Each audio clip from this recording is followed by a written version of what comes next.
Good evening and welcome to the 2019 Division II Football Selection Show. I'm your host, Matt Schumacher. It's playoff season, baby, and there's nothing like it. This week, 28 teams continue their quest for a national championship, and the title showdown will take place on December 21st in McKinney, Texas at McKinney ISD Stadium. The question is, will undefeated Valdosta State repeat as champs, or will another contender rise to take the throne? That question remains to be answered. Games begin this coming weekend, and new this year, the bracket will not be organized in super regions. For more on that, let's welcome in Wayne Cavati from NCAA.com. Wayne, great to have you with us. Happy playoff season. What does this change mean for the bracket this year? The big thing to remember first and foremost is nothing changed in the selection process. The committee still looks at the same criteria they always have, strength of schedule, in-region record, D2 overall record. There's still going to be 4 number 1 seeds. They're still going to get a first-round bye. And then seed 2, 3, and 4 will be the home teams in their traditional super region. What this new process does is give the committee flexibility to reduce travel and expenses and everything that goes along with it by moving those, what used to be 4, 5, and 5, 6, and 7 seeds around, so there's less miles in between travel, which is good for both the team, the NCAA, and the fans, giving them more opportunity to get to the first round game. Yeah, that's a great point. We'll be chatting with Wayne throughout the bracket reveal the entire time tonight. Teams across the country are ready to see who they will play and where. So let's end the drama and dive right into the bracket. Earning the 1 seed in this portion and a bye into the second round is Slippery Rock. The Rock is 11-0 for the first time in program history and won the PSAC Western Division for the second straight year. Slippery Rock will be playing in their 5th NCAA postseason tournament in the last 7 seasons, and Rock quarterback Roland Rivers III has thrown more career TD passes than any other active player in the country with 83. He has standing reservations for 6 every Saturday. That guy can flat out sling the rock. He set the SRU single season and career passing touchdown records this year, and he has 40 TD passes and just 6 picks. Back to the first round, the 4 seed is Indiana, Pennsylvania, and Indiana will host Shepherd. The 2 seed is Kutztown. The Golden Bears started 10-0 for the first time in program history before falling to Slippery Rock yesterday. That was a great battle. This is the 2nd straight NCAA Division II playoff appearance for the team and their 4th overall. And quarterback Colin DeGalbo ranks as the program's 3rd all-time leading passer with over 8,500 yards and 70 touchdowns. He's also accounted for over 1,700 yards on the ground and 33 rushing scores. And DeGalbo is just 2 rushing touchdowns shy of tying Craig Reynolds' school record. What a quarterback setup we have in this bracket. The Golden Bears will host 9-1 Tiffin next weekend. Notre Dame is the 3 seed. Sophomore running back Jaleel McLaughlin leads the nation in both rushing yards and rushing touchdowns. The Falcon made it to last year's national semifinals before falling to eventual champ Valdosta State. And the Falcons will host Westchester in the first round. Wayne, this group has some of the best individual players in the country. Who out of this bracket are you most excited to see? I think the guy you led off with, Roland Rivers, what he could do for Slippery Rock makes them seem to be in this bracket, part of the bracket. He's just incredible, and what we saw in the PSAC championship game on Saturday, that you just can't rule out Slippery Rock when he's behind center, because if they have the ball last, he's the kind of guy that's going to find a way to win, and that's exactly what happened in the final minute of that game, which wound up resulting in who was the number 1 overall seed. Jaleel McLaughlin is another exciting player. So you're talking about this part of the bracket as arguably one of the top quarterbacks in D2 football and probably the best running back in D2 football. So there's plenty of excitement here. And when you add in that there's 5 PSAC teams in this part of the bracket, it's kind of crazy the way that breaks down. I think one of the teams you really have to watch is one of those 5 teams, that's Shepherd. Their offense is It's very solid, and they kind of have that slippery rock feel to it that they could fire off, and if they're down by a couple points on the last minute, they could turn around the upset and maybe make a little noise in the part of the bracket. Yeah, lots of familiarity in that top portion of the bracket. Continuing on, the 1 seed getting the bye straight to the second round is defending champ Valdosta State. And they are under first-year head coach Gary Goff, but undefeated again this season. They haven't lost a game since 2017. The 8-time Gulf South champs tallied over 500 yards of offense in yesterday's 42-14 win over West Georgia. The Blazers have notched 25 straight wins, and that's tied for the 11th longest streak in Division II history. They are defending champs for a reason. The 4 seed is Wingate, and the 10-1 Bulldogs will host West Florida. Lenore Rhine is the 2 seed in this portion of the bracket. The Bears are 11-0 for just the 3rd time in program history and have won 21 straight regular season games. This is the 5th NCAA appearance for LR, who advanced to the national championship game back in 2013. So some history with this program, and the Bears will host 8-2 Miles in the first round. Bowie State is the 3 seed. Congrats to the Bulldogs, who are undefeated for the first time in program history. The team captured their 2nd straight CIAA championship this season and is hosting a first-round game for the 3rd straight year. Their opponent, that is Carson Newman, and that should be a fun first-round matchup. So Wayne, out of this grouping here, who could give the defending national champion Valdosta State team the biggest challenge? Lenore Rhine is one of the most balanced teams in the country. Their offense is great, their defense is great, and they have players on special teams that could turn the tide of the game. So when you talk about a complete team, that's what they are. So of course they're a threat to Valdosta State, but I think you got to keep an eye on West Florida as well. They have the Gulf South best scoring defense. Austin Reed under center, redshirt freshman. He's just been unbelievable. Last week or yesterday, he had over 400 yards passing. I think they could give Wingate a real run right out of the gate, and then that second round matchup against Valdosta State. You look at 2 Saturdays ago, and the Blazers jumped out. I believe it was a 17-0 lead on West Florida, and they came fighting right back and made it a ball game right down to the final whistle. So, there's a lot of question marks about Valdosta State, new head coach, but as you said, this is a team that hasn't lost since 2017. And while they had a new coach, they have a lot of the same players back, like Rosie Wells and Jamar Thompson, and these guys have proven to everybody that they know how to win. So you gotta think they're the favorite to come out of this part of the bracket. Yeah, 3 undefeated teams in that portion of the bracket, and then as you mentioned, West Florida, who it's amazing how much success they've had in such a short amount of time. The program hasn't been around for that long, and yet here they are back in the NCAA postseason. Okay, halfway home as we transition down in the bracket with the next 1 seed. That is Ferris State.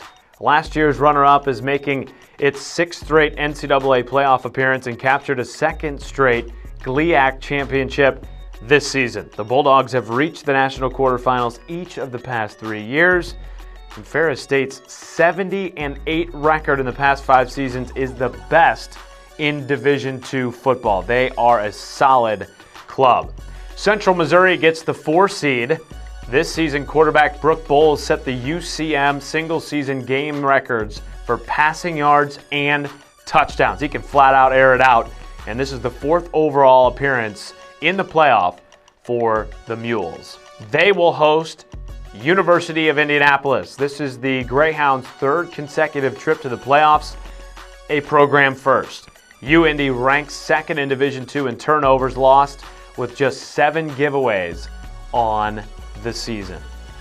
The 2 seed in this portion of the bracket is Ouachita Baptist. The 11-0 Tigers will host Lindenwood. Northwest Missouri State gets the 3 seed. Northwest has reached the national championship game 10 times and has won 6 national titles. The Bearcats are 48-17 all-time in the playoffs. How about that for tradition? That marks the most victories in Division II playoff history, by the way. And they are a very formidable opponent. The Bearcats will host another 10-1 team, though, in Harding. And so as we look at this portion of the bracket, Wayne, the 1 seed here obviously is Ferris State, but we also see Northwest Missouri State, who, as we talked about, has one of the richest histories in Division II football. Who's your favorite to come out of this region? This was a region that was just unbelievable. I'm not envious of this committee for having the 6-7 teams that wound up here. You have teams like Henderson State and Grand Valley State that didn't even make it into this part. So just these 7 teams alone are all outstanding. Ferris State, it all depends on the health of 2018 Harlan Hill winner, Jay Campbell. He'll have 3 weeks of rest by the time they play again. So if he's healthy, they're definitely still the favorite. Ouachita, they have that tough defense and the run game that they create their own tempo, and you have to play to them. And then, again, you mentioned Northwest Missouri State. If there's a program in the D2 football championship tournament that knows how to win this time of year, it's obviously the Bearcats. And they have this electric offense. Braden Wright can do so many things, so many different ways to beat you. And the defense can score, as they showed us on Saturday in that big Central Missouri showdown. To be perfectly honest with you, I think you got to keep your eyes on Lindenwood. They knew that if they won their game yesterday, they were going to need a little bit of help, and all those pieces fell in place. But here you have a team, I believe they were 4-7 last year. Here they are 8-2 in the tournament. They beat 2 top 25 teams this year.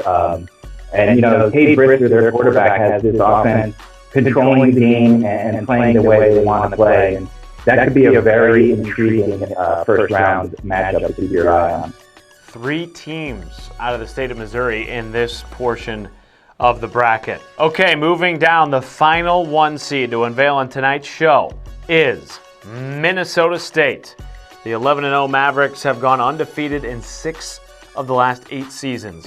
Minnesota State had over 600 yards of total offense in yesterday's 73-21 rout of Upper Iowa, extending its conference win streak to 35 games. An absolute powerhouse. Colorado State Pueblo earns the 4 seed. The Thunderwolves are making their 3rd straight appearance in the NCAA Division II playoffs and the 7th in the last 9 years. And this season, the Pack reached 10 wins for the 6th time since 2001. Really playing good football. They've won 8 straight games, and they are led by the 5th best scoring defense in the country. They will face Augustana, winners of the last 6 themselves, and making their first appearance in the playoff since 2015. Tarleton State comes in at 9-0 as the number 2 seed in this portion of the bracket. Tarleton won its 2nd straight Lone Star Conference Championship, and this squad just wins. 21 consecutive regular season dubs for the Texans. Wide receiver Zamari Manning leads all of college football at any level with 19 receiving touchdowns. Feed him the rock. Tarleton State ranks number 2 in offense with over 550 yards per game, and Manning is a big reason why.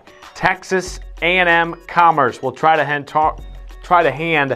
Tarleton State its first loss of 2019 in the first round, but if anyone can do it, it's them. The 2017 national champs are making their 8th Division II playoff appearance, and they are 9-6 overall in the NCAA postseason.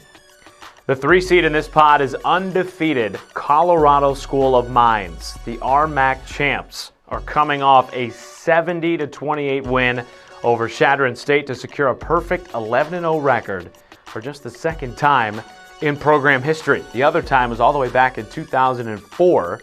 And for the Ore Diggers, this marks the 3rd trip to the playoffs in the last 4 years. Some good history on their side as of late. Sioux Falls is the final team in the bracket. They will look to knock off the Ore Diggers in the first round. Sioux Falls has been to the playoff 3 times before. The last trip was in 2016. Okay, Wayne, the final part of the bracket has been unveiled. What do you think? Is this the toughest region in the bracket?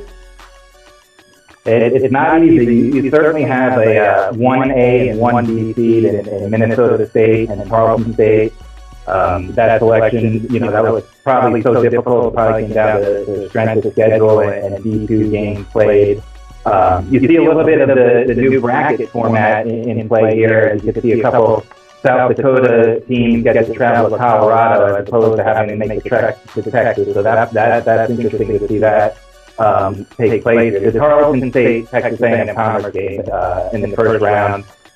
That's going to be one. That may be the game of the first round. And it's like you said, Tarleton State, that offense, it's tough to stop. They have weapons everywhere you look. The Martin is clearly a Harlan Hill candidate. But you look at the Lions, they have that postseason experience, and they played one of the toughest schedules all year, and they showed they weren't scared of it. They played teams very well, and the exciting part about this game is it is a rematch. Texas A&M Commerce lost the first time in Tarleton State, so they know each other. It could be definitely an interesting game. And then you mentioned both the Colorado schools. That Mines offense is just unbelievable. The running back, it doesn't matter which running back they give you. The quarterback, all of them can score. And then Pueblo, it's the opposite. They can score points, but they don't need to because that defense is always one of the stiffest in all of these football. And once again, it's just like that. Okay, so we've looked at all 28 teams, and obviously, you look down this list, there are a lot of undefeated programs still as we enter into this race for the national championship. Ferris State and Valdosta State, though, have looked like two of the best teams in the country. Will we see a rematch of last year's title game? I mean, it's not out of the question by any means. Like I said, there's 9 undefeated teams still left in play, and they've all played tough schedules. What it comes down to is the beauty of D football and why I've been excited. I left McKinney, Texas last year. Is that the 2018 bracket, anything can happen. Last year in the semifinals, we had 4 undefeated teams facing off, and 1 year before that, we had a number 5 versus number 6 seed playing for the national championship, and one of them being that West Florida team that you mentioned has done so much in so little time. We already mentioned Valdosta State has to be considered the favorite, and Ferris State has played like they deserve that spot for a rematch, but there are 9 undefeated teams. There's plenty of contenders in this tournament. Certainly will be a very exciting NCAA Division II postseason. Wayne Cavati, thank you so much for your expertise and your insights all throughout the show. Thanks for having me. I appreciate it. Absolutely. There you have it, fans. All 28 teams who still have a shot at hoisting the national championship trophy. The D2 championship will be played December 21st in McKinney, Texas, at the wonderful McKinney ISD Stadium on ESPNU. Make sure you check back here on NCAA.com for updated results and news throughout the tournament. Thank you for joining us this evening. Thank you also to Wayne Cavati. Congratulations and best of luck to all the student athletes competing in this year's championship.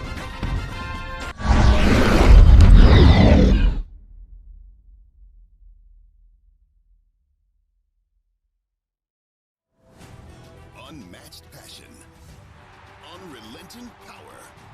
This trophy is not given, it must be earned. The NCAA Division II Football Championship. December 21st at McKinney ISD Stadium in McKinney, Texas. Has a man. Touchdown. Unbelievable catch. Visit ncaa.com/tickets to get your tickets today.